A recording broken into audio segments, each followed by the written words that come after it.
नुकत्याच जर्मनी या देशामध्ये जागतिक स्तरावर झालेल्या स्पर्धेमध्ये सातपुड्यातील कन्या म्हणून ओळख असलेल्या दुर्गम भागातील आरती पावरा हिनं प्रतिनिधित्व केलं होतं आणि ती आपल्यासोबत आहेत. काय सांगशील, भारताचं प्रतिनिधित्व तू केलं होतं, मॅरेथॉन स्पर्धा कशी होती आणि कशा पद्धतीने आपण ती स्पर्धा घेतली? त्याच्यातून एवढे कंट्री सहभाग झालेले होते. तर मग माझा इव्हेंट होता, हाफ मॅरेथॉन होती, 21 किलोमीटर होती. मग त्याच्यातून मी आमचे जे इव्हेंट होता त्याच्यात कमीत कमी 300 पोरी सहभाग झाले असेल. त्याच्यातून मी भारताचं प्रतिनिधित्व करून सेकंड प्लेस आणली भारतासाठी. आणि ती तिथं जेव्हा मी रेस धावताना 2 किलोमीटर्स मध्ये मी पडून गेली, तेव्हा माझा पायाचा घुटणा पण फुटून गेलेला होता.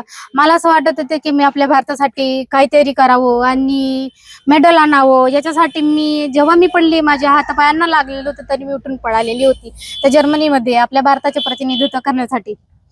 काय तुझा पुढचा प्रवास कसा असणार आहे, कशा पद्धतीची तयारी चालू आहे तुझी?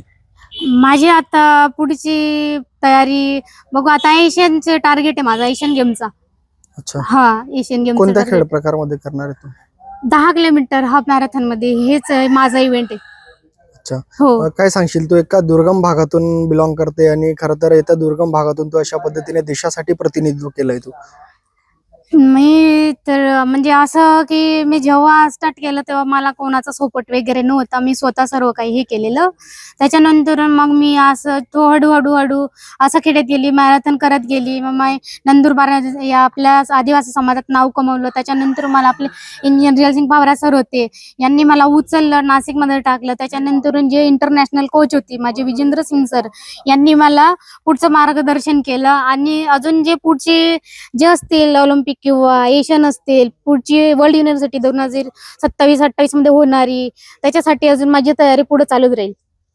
नक्कीच होती आरती पावरा आपल्या सोबत होती. खरं तर जर्मनीमध्ये झालेल्या आंतरराष्ट्रीय स्पर्धेमध्ये तिने सहभाग नोंदवला होता. तर दुसरीकडे सातपुड्यातील दुर्गम भागामध्ये एका आदिवासी सर्वसामान्य कुटुंबांमध्ये जन्मलेल्या या आरतीनं एक आदिवासी समाजात खेळाडू पण पुढे जाऊ शकता असं एक उदाहरण जे आहे ते आता समोर आणलेलं आहे. सागर निकवाडे, साम टीव्ही न्यूज, नंदुरबार. देश विदेशातील प्रत्येक घडामोडींचे लाईव्ह अपडेट मिळवण्यासाठी आता साम टीव्हीच्या सर्व सोशल मीडिया प्लॅटफॉर्मला लाईक, फॉलो आणि सबस्क्राईब करा. तसंच सर्व नोटिफिकेशनसाठी बेल आयकॉन प्रेस करायला विसरू नका.